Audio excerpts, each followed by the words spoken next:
Hello and welcome. अगर आप AI या मशीन लर्निंग इंटरव्यूज की तैयारी कर रहे हैं तो आप जानते हैं कि कुछ सवाल ऐसे होते हैं जो बार बार पूछे जाते हैं।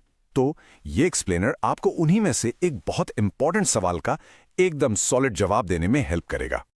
सोच के देखिए, आप इंटरव्यू में बैठे हैं और इंटरव्यूअर आपसे ये सवाल पूछता है। आप इसका जवाब कैसे देंगे? घबराने की जरूरत नहीं है।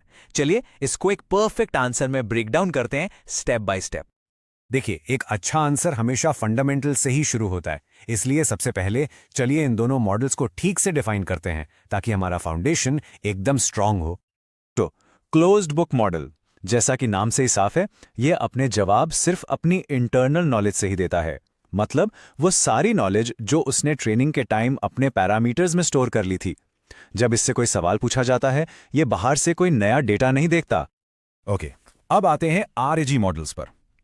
आरएजी का पूरा नाम है रिट्रीवल ऑग्यूमेंटेड जनरेशन। ये थोड़ा अलग है। ये एक 2 स्टेप प्रोसेस फॉलो करता है।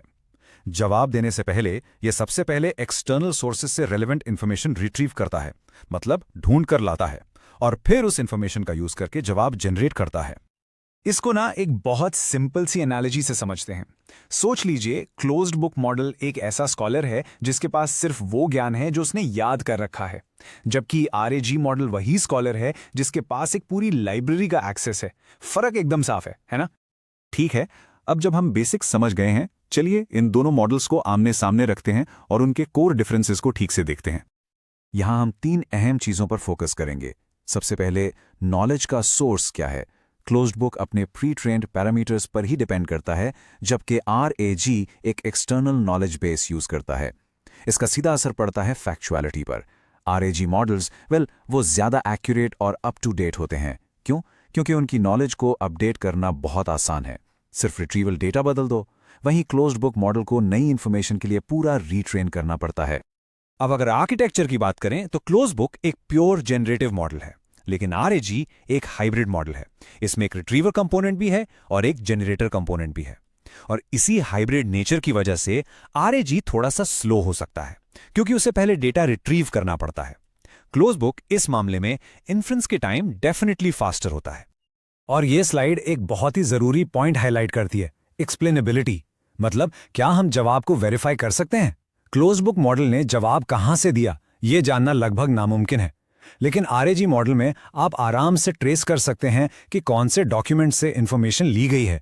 इससे सिस्टम पर ट्रस्ट और रिलायबिलिटी दोनों बढ़ती है। तो फिर सवाल ये उठता है कि हमें कौन सा मॉडल कब इस्तेमाल करना चाहिए। इसका जवाब सिंपल है, उनके प्रैक्टिकल एप्लीकेशंस में। चलिए देखते हैं। सही मॉडल का चुनाव हमेशा आपकी यूज केस पर डिपेंड करता है। अगर आपको जनरल बातचीत करनी है या क्रिएटिव राइटिंग करनी है जहां फैक्चुअलिटी उतनी क्रिटिकल नहीं है, तो क्लोज्ड बुक मॉडल्स अच्छा काम करते हैं। लेकिन जब आपको एक एंटरप्राइज चैटबॉट या एक नॉलेज बेस्ड क्यूएनए सिस्टम बनाना हो जहां एक्यूरेसी और अप टू डेट इंफॉर्मेशन बहुत जरूरी है, वहां रैग मॉडल्स ही बेस्ट ऑप्शन है। ओके, अब सब कुछ समेटकर एक परफेक्ट इंटरव्यू आंसर बनाते हैं। ये सेक्शन सबसे इंपॉर्टेंट है, तो इस पे जरूर ध्यान दीजिएगा। तो जब आपसे ये सवाल पूछा जाए तो इस 4 पॉइंट स्ट्रक्चर को फॉलो कीजिए।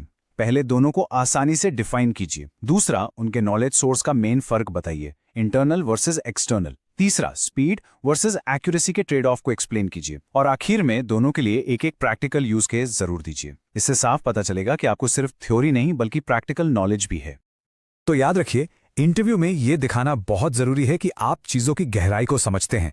सवाल ये नहीं है कि कौन सा मॉडल बेहतर है, बल्कि ये है कि जॉब के लिए सही मॉडल कौन सा है। ये सोच आपको बाकी कैंडिडेट से आगे रखेगी। अब आप सोचिए, आप अपने अगले प्रोजेक्ट में इनमें से कौन सा मॉडल इस्तेमाल करेंगे और क्यों?